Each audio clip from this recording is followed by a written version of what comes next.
कहानी की शुरुआत में हमें बताया जाता है कि जब गॉड ने इस दुनिया की रचना की थी, तब उन्होंने इंसानों की रचना करने के बाद कुछ एंजल्स की भी रचना की थी, जिन्हें इंसान विश कहते हैं। असल में इन विशेस को भगवान ने इसलिए बनाया था ताकि वो इंसानों की हर एक कदम पर मार्गदर्शन कर सके और इनको हर एक मुसीबत से बचा कर रख सके। और विशेस ने भी अपने इस काम को बखूबी निभाया। वो इंसानों की हर एक मार्ग पर मदद करती रही और हमेशा उनकी जान की रक्षा करती रही।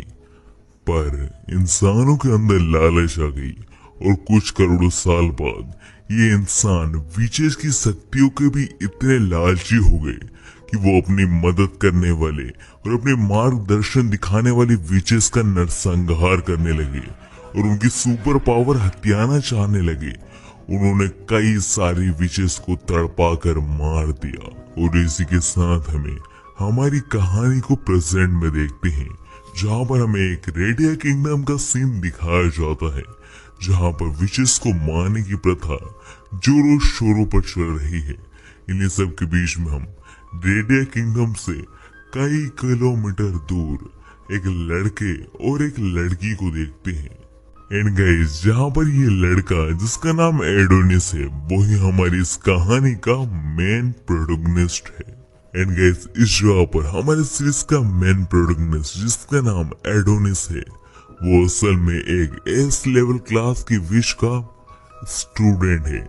यानी वो दूसरी लड़की जिसका नाम क्लोई है, वो हमारे सीरीज के मेन प्रोटोगनिस्ट एडोनिस की मास्टर है। एंड गाइस, इस जगह पर हमें पता चलता है कि क्लोई और एडोनिस इंसानों से बचकर दूर भाग रहे हैं, क्योंकि इंसान क्लोई को मारना चाहते हैं, क्योंकि क्लोई इस दुनिया की सबसे ताकतवर विच है। और इस जगह पर हम देखते हैं कि क्लोई और एडोनिस के बीच में भी बहुत सारी नोकझोंक होती है, पर एडोनिस क्लोई की बहुत ज्यादा इज्जत करता है और क्लोई भी एडोनिस को बहुत ज्यादा प्यार करती है। इस जगह पर एडोनिस क्लोई से पूछ ही लेता है कि आखिर हमें ऐसे कब तक भागते रहना पड़ेगा मास्टर, हमें कभी ना कभी तो रुकना ही पड़ेगा कहीं ना कहीं। इस जगह पर क्लोई जवाब देती है कि मैं एक विच हूँ, ऊपर से इस दुनिया की आखिरी सबसे पावरफुल विच, और मैं इस दुनिया की एक आखिरी होप हूँ। अगर इन लोगों ने मुझे भी मार दिया, इंसानों का अंत करीब आ जाएगा। पर तुम चिंता मत करो, हम जल्दी से जल्दी कोई ऐसे टाउन में चले जाएंगे जहाँ पर हम शांति से रह सके, और हो सकता है वहां पर अगर स्कूल हुई तो तुम वहां पर स्कूल भी जा सकते हो और अपने दोस्त भी बना सकते हो। इस जगह पर एडोनिस क्लोई के जवाब देते हुए कहता है कि मुझे बस आपके अंडर पढ़ना है, मुझे स्कूल जाने की कोई जरूरत नहीं है और मुझे दोस्तों की भी कोई जरूरत नहीं है, मुझे बस आपके साथ रहना है। इस जगह पर क्लोई मजाक करते हुए कहती है, ओहो, तो तुम्हें बड़ी लड़कियों में इंटरेस्ट है। इस जगह पर एडोनिस कहता है, ऐसा कुछ नहीं है। इसके बाद हम अगले सीन में देखते हैं कि क्लोई और एडोनिस आगे बढ़ने लगते हैं। इस जगह पर एडोनिस मन ही मन सोच रहा होता है कि आखिर मास्टर क्लोई, आप इन इंसानों को क्यों छोड़ रही हो? आप अपने मैजिक की मदद से इन इंसानों को एक ही बार में मिटा सकती हो, फिर भी आप इनसे बस भाग रही हो। और मैंने आपके चेहरे पे कभी मौत का डर भी नहीं देखा कि ये इंसान आपको कभी मार देंगे। आप ऐसे कैसे रह लेती हो मास्टर क्लोई? इस जगह पर एडोनिस ये सारी बातें सोच ही रहा होता है कि तभी इंसान क्लोई को ढूंढते हुए उनके पास जाते हैं, और जैसे ही वो इंसान क्लोई और एडोनिस की तरफ आगे बढ़ रहे होते हैं, एडोनिस बड़े ही गुस्से में अपने मैजिक स्पेल से उन सारे इंसानों को मारने के लिए मैजिक स्पेल रेडी कर लेता है। पर सही समय पर क्लोई उसे रोक लेती है और कहती है कि उन्हें जान से मारने की कोई जरूरत नहीं है। और यह कहकर क्लोई अपने स्नो के मैजिक स्पेल से उन सारे लोगों को वहीं पर जमा देती है। और इसी बीच हम दूसरी तरफ ह्यूमन एम्पायर के अभी के एम्परर कोथे को देखते हैं, जिसने ही इन सारी विचेस को मारने का ऑर्डर पास किया है। और इसी के साथ हमारा सीन फिर से क्लोई पर आता है, जहाँ पर क्लोई ने उस सारे सिपाहियों को हरा दिया है। इसी बीच एडोनिस बड़े ही गुस्से में क्लोई से पूछता है, आखिर तुम इन कीड़े मकोड़ों को मरने क्यों नहीं देती? ये तुम्हें मारना चाहते हैं क्लोई। आखिर तुम इतनी अच्छी क्यों हो? इस जगह पर क्लोई कहती है, मैं बिल्कुल अच्छी नहीं हूँ। मैं बस ये चाहती हूँ कि तुम मैजिक का ढंग से यूज करो। तुम्हें अभी इतने अच्छे से मैजिक नहीं आता। इस जगह पर एडोनिस अपने एक ही मैजिक स्पेल से एक बहुत बड़ी स्वार्ड को समन कर लेता है। जिसे देखकर एडोनिस कहता है कि मैं आपका स्टूडेंट हूँ मास्टर। आप इस दुनिया की नंबर 1 विच है। आपका स्टूडेंट कभी भी मैजिक में कमजोर हो ही नहीं सकता। आप ये कैसी बात कर रही हैं? आप क्यों इंसानों की हित में हैं? आप इन्हें क्यों बचाना चाहती हैं? इस जगह पर क्लोई कोई जवाब देती कि इससे पहले ही एडोनिस और क्लोई के ऊपर एक टेलीपोर्टेशन का मैजिक होने लगता है, जिसे देखकर क्लोई भी घबरा जाती है और वो सोचने लगती है, आखिर इंसानों ने इस टेक्निक को कब डेवलप किया? इतना खतरनाक टेलीपोर्टेशन का मैजिक तो कोई विश भी नहीं कर सकती। इसके बाद वो डायरेक्ट टेलीपोर्ट हो जाते हैं किंगडम के बीचों बीच, जहाँ पर बहुत सारे लोग मानो उनका इंतजार ही कर रहे थे। और जैसे ही क्लोई और एडोनिस वहां पर टेलीपोर्ट होते हैं, वैसे ही ह्यूमन एम्परर गोथे उनसे कहता है, तुम्हारा स्वागत है क्लोई, द विश क्वीन। और जैसे ही एडोनिस गोथे को देखता है, एडोनिस गोथे को मारने के लिए आगे बढ़ता है, क्योंकि ये विच का जितना भी किलिंग सिस्टम या फिर विचेस का नरसंहार हो रहा है, वो गोथे की कहने की वजह से ही शुरू हुआ है। और अगर गोथे मर गया तो ये खत्म हो जाएगा। पर एडोनिस जैसे ही गोथे की तरफ मारने के लिए उससे आगे बढ़ता है, वैसे ही एडोनिस को सारे गार्ड जबरदस्ती पकड़ लेते हैं और उसे जेल में ले जाने लगते हैं। पर यह देखकर क्लोई को बहुत ज्यादा गुस्सा जाता है और वो कहती है, हमें यहाँ जबरदस्ती क्यों लाया गया है ह्यूमन एम्परर? मुझे और मेरे स्टूडेंट को यहाँ से छोड़ दो, वरना मैं इस पूरे ह्यूमन की प्रजाति को एक ही बार में नष्ट कर दूंगी। और यह कहकर क्लोई अपने मैजिक स्पेल को तैयार करने लगती है और इस जगह पर क्लोई बहुत ज्यादा गुस्सा होती है। पर जैसे ही क्लोई अपने मैजिक स्पेल को तैयार करती है और हमला करने के लिए आगे बढ़ी रही होती है, कि वैसे ही क्लोई का पूरा मैजिक स्पेल तबाह हो जाता है और दुनिया की सबसे स्ट्रॉन्गेस्ट विश का मैजिक तबाह हो जाने पर क्लोई भी बहुत ज्यादा हैरान हो जाती है कि आखिर उसका मैजिक गया तो गया कहाँ। सो गाइस, इस जगह पर हमें बताया जाता है कि क्लोई को मैजिक को सप्रेस करने के लिए असल में स्पेशली इंसानों ने एक मैजिक सप्रेसर बनाया था, जिसकी मदद से वो किसी भी विच का मैजिक को कुछ टाइम के लिए सप्रेस कर सकते हैं। इस जगह पर जैसे क्लोई का मैजिक सप्रेस होता है, गोथे उसके पास आता है और उसके ऊपर के सारे कपड़े फाड़ देता है। और इस जगह पर बाकी इंसान बेशर्मों की तरह क्लोई के फोटो खींचने लगते हैं।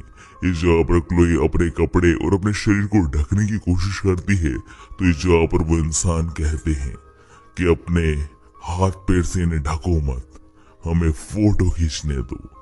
इस जगह पर ये सारी चीजें देखकर एडोनिस के तो खून खोल उठता है और वो कहता है, मैं तुम सब लोगों को मार दूंगा। इस जगह पर गोथे उसको इस तरीके से देखकर कहता है कि ये लड़का शोरगुल कर रहा है, इसे जान से मार दो।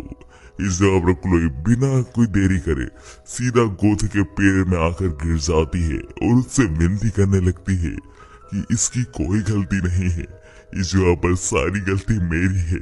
मैंने इसे किडनैप कर लिया था, इसके साथ स्लेव जैसा व्यवहार किया था, उसकी कोई गलती नहीं है, उसकी इस जगह पर कुछ नहीं है। तुम मुझे मार दो, मैं सरेंडर करती हूँ, पर तुम प्लीज उस लड़के को कुछ मत करना। और इसी के साथ हमें एडोनिस का सीन दिखाया जाता है, जहाँ पर एडोनिस बहुत ही रोते हुए याद करता है कि इस जीवन में क्लोई के अलावा उसका कोई नहीं है। फिर हमें फ्लैशबैक में दिखाया जाता है कि कैसे एडोनिस जब भूख के कारण बस मरने ही वाला था, उसी समय क्लोई ने आकर उसके जीवन का एक नई दिशा दिखाई थी और क्लोई के अलावा उसका इस दुनिया में और कोई है भी नहीं। और इसी के साथ हमारा सीन फिर से प्रेजेंट में आता है, जहाँ पर गोथे क्लोई को बंदूक से जान से मार देता है और उसके बाद सारे गार्ड्स उसकी कंफर्मेशन डेथ के लिए उसके पूरे शरीर को छल्ली छल्ली कर देते हैं। इस जगह पर एडोनिस अपनी आंखों के सामने अपने जीवन के एकलौते इंसान को मरता हुआ देखकर एडोनिस को क्लोई के साथ बिताई गई सारी यादें याद आने लगती हैं कि कैसे उसके साथ उसने काफी अच्छे लम्हे बिताए और एकमात्र क्लोई थी उसके जीवन में। और इसी के साथ हम देखते हैं कि एडोनिस की आंखों में इंसानों के प्रति बहुत ज्यादा नफरत हम साफ साफ देख पाते हैं। इस जगह पर एडोनिस निश्चित कर लेता है कि वो इस पूरी इंसानों की सृष्टि में इंसानों का खात्मा कर देगा। इसी के साथ हमें गॉड का एक नरेशन सुनाया जाता है, जहां पर वो कहते हैं या तो विच और इंसान पीसफुली रहेंगे और इस दुनिया में पूरा पीस बरकरार रहेगा, या फिर इंसान अपने हमेशा की बेवकूफी की तरह बेवकूफी करके अपने अंधकार की तरफ खुद बढ़ जाएगा। और इसी के साथ हमें 10 साल आगे का सीन दिखाया जाता है, जहां पर हमें एक जेल का सीन दिखाया जाता है, जहां पर कुछ कमजोर विचेस को सेक्स स्लेव के रूप में रखा गया था। और उसी प्रिजन जेल में हम 2 विचेस को देखते हैं, जिसमें से एक विच का नाम डरोका है और दूसरी विच का नाम एनी है। जहां पर एनी डरोका को बता रही होती है कि इंसान बस विचेस का खात्मा करना चाहते हैं, ये तो उन्हें भी नहीं पता कि वो ऐसा क्यों कर रहे हैं, बस वो ऐसा करना चाहते हैं कि इंसानों की खुशी इसी में है कि सारी विचेस मर जाएं। और यह सोचकर एनी रोने लगती है।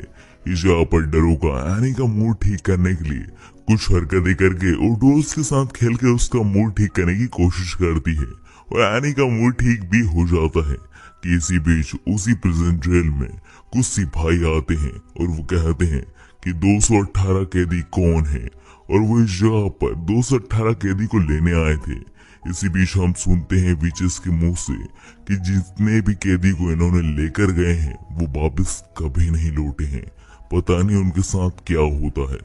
इस जगह पर डरोका देख लेती है कि एनी का बेच नंबर ही 218 है और एनी बहुत डर रही होती है, इसलिए डरोका एनी का बेच अपने साथ चेंज कर लेती है और अपना बेच 218 कर लेती है। इसलिए वो जेलर डरोका को अपने साथ ले जाते हैं। के बाद हमें कुछ घंटे बाद का सीन देखते हैं, जहां पर डरोका कुछ ट्रिक का यूज करके वहां से भाग कर रह जाती है और वो सारी विचेस को एक ही बार में रिहा कर देती है। और इन विचेस के साथ हम देखते हैं कि एक कमरे में एक सील के अंदर बंद हुआ इंसान, जो कि और कोई नहीं एडोनिस होता है, वो भी रिहा हो जाता है। यानी 10 साल से बंद एडोनिस अब रिहा हो जाता है। और जैसा कि हम जानते हैं कि 10 साल पहले एडोनिस ने वादा किया था कि वो इस संसार से इंसान का वजूद मिटा देगा। सो गाइस, इसी क्लिफ हैंगर के साथ कि एडोनिस सील से रिहा हो चुका है, द किंगडम ऑफ रिन का पहला एपिसोड खत्म हो जाता है। सो गाइस, क्या लगता है आपको, क्या अगले एपिसोड में सच में एडोनिस इस दुनिया से इंसानियत का खात्मा कर पाएगा, या फिर इंसानों के हाथों एडोनिस मारा जाएगा? जानेंगे अगले एपिसोड में, जिसे मैं आज शाम या फिर कल तक अपलोड करने की पूरी कोशिश करूंगा।